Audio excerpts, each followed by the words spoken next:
Well, when I saw the title of this show, I thought I have to speak to this guy. Last night, a Weegie saved my life. I just want to sing it. It's Matt Price. Welcome to the studio, Matt. Hello. Thank you very much for having me. I'm glad you like the title. That's real nice. Thanks. I can't help but singing it. I was walking down the Royal Mile this morning. It's a classic, isn't it? I know. I'm not going to sing it now because I can't sing. So I have to ask you, first of all, how did you come up with the title?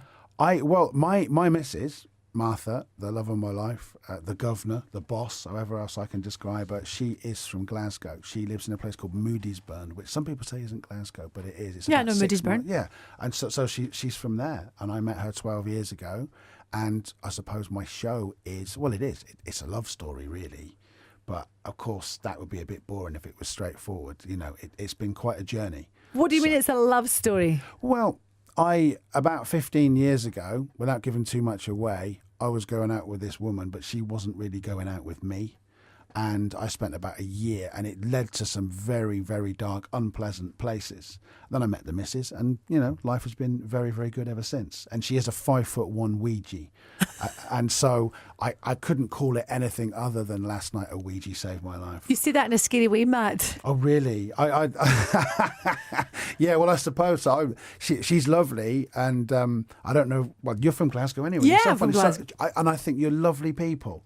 But and I think that if you want an honest opinion, ask a Glaswegian. You'll get it.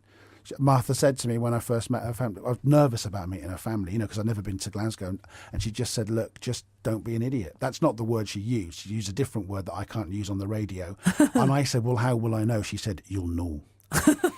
And I knew very quickly. And that was you told? That was me told, and it's fine. And I like that. I like the directness of it. I'm a sort of straightforward, simple country bumpkin from Cornwall. Nothing wrong with that.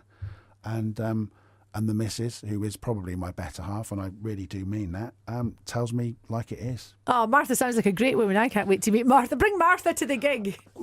I'd love it. You would like her. She's wee and she's feisty.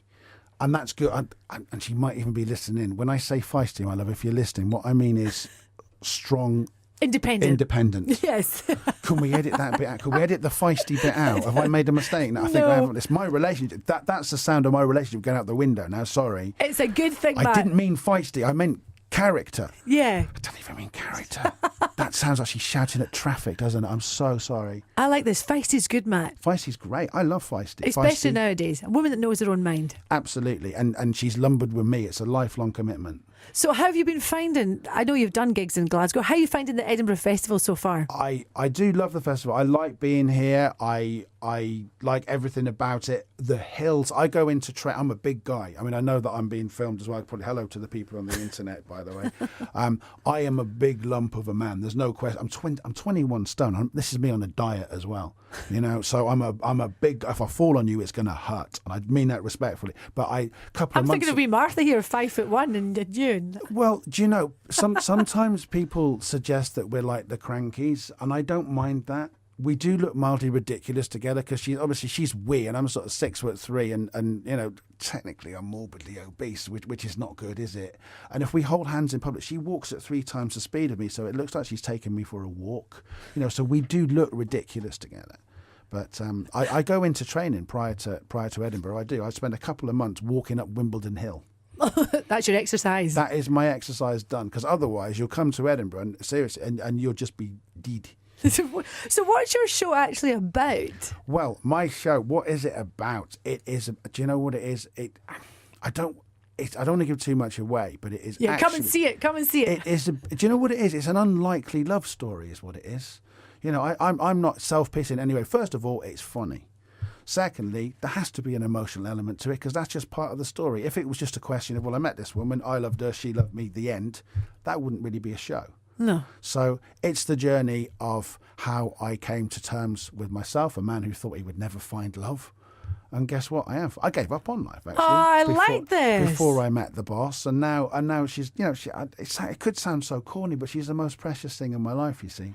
I wouldn't have thought that you were a shy guy, having read what I've read about you, because you used to be an amateur boxer. Is that right? Well, I did. Now, here's the problem with that. I did, because I was doing research into writing a book, and I thought, well, I'll have a few fights as an amateur, and they really liked me as a bloke. They did, and they said, unfortunately, you're not nasty, and you have to be very controlled, and most of all, you can't apologise when you punch someone in the head. And I would hit someone in the head, and I would apologise when we were sparring, and it would just make them more angry. And they said, look, we really like you, big man, but you're never going to be a killer. So that was the end of...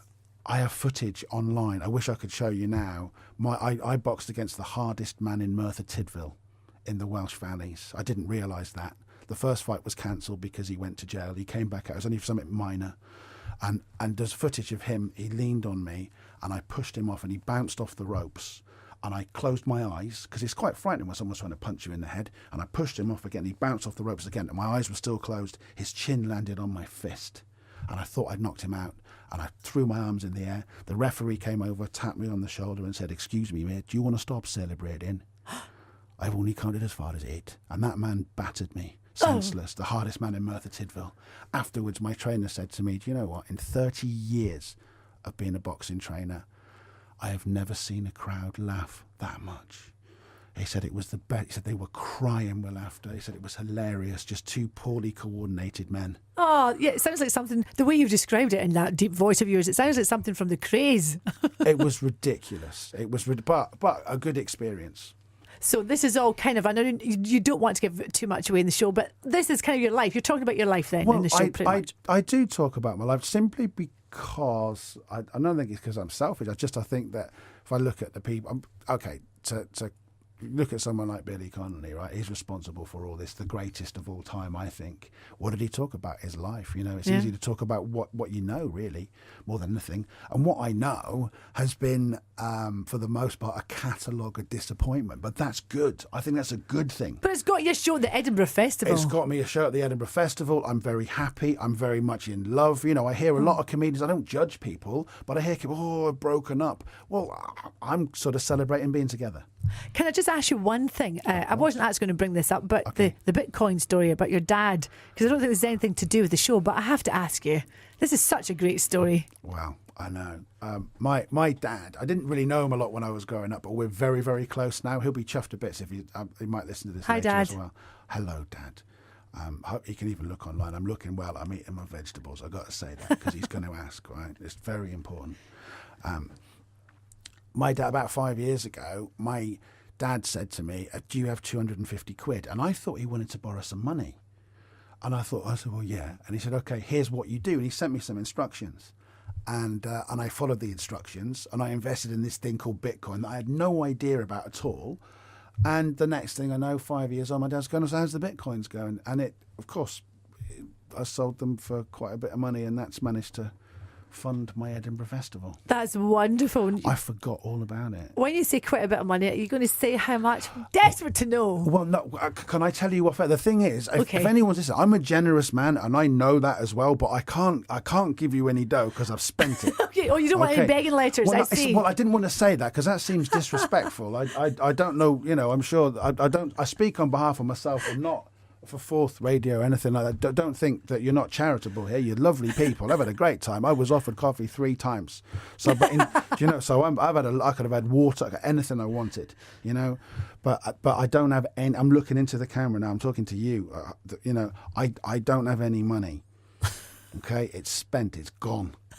I'll check his pockets when he leaves. The missus has expensive taste in perfume. I've got to buy her some Angel perfume today. Oh yeah, Martha knows. She's this is what I want from Harvey Nicks. So where can we come and see Matt Price? Last night at Weegie Saved My Life. I'm at the Gilded Balloon in the Wee Room in the Teviot. That's that beautiful building, you know, where the square is. It's at 7 p.m. in the Wee Room. It'd be great to see you. It's a funny show. It's a funny show. Make sure you go and check him out. Matt Price. Is your surname? Is that your real name? That is my real name. I haven't had to disguise to disguise my name so as to avoid any sort of Bitcoin related begging or anything. Matt Price, Matthew Eric Price. That's brilliant. I love that. I absolutely wish you all the best. Thank you very much. With your show, and I'd love to Martha as well. Oh, thanks. You're lovely. Thanks ever so much. I really appreciate it. Like, share, subscribe.